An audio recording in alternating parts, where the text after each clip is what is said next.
دشوار گزار راستوں اور شدید موسم کے باوجود پاک فوج ہمہ وقت عوامی خدمت کے لیے پرعزم۔ اپر چترال میں فلائنگ کوچ کو حادثہ، پاک فوج کی امدادی کارروائی سے کئی قیمتی جانوں کو بچا لیا گیا۔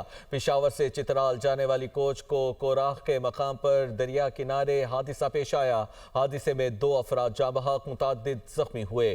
گاڑی میں 13 مسافر سوار تھے۔ ریسکیو ٹیموں نے زخمیوں کو بروقت طبی امداد کے بعد THQ ہاسپٹل بونی منتقل کر دیا۔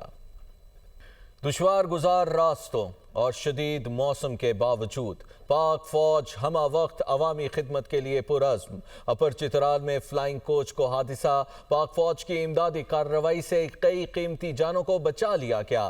پشاور سے چترال جانے والی کوچ کو کوراخ کے مقام پر دریا کنارے حادثہ پیش آیا۔ حادثے میں 2 افراد جاں بحق، متعدد زخمی ہوئے۔ گاڑی میں 13 مسافر سوار تھے۔ ریسکیو ٹیموں نے زخمیوں کو بروقت طبی امداد کے بعد THQ ہاسپٹل بونی منتقل کر دیا۔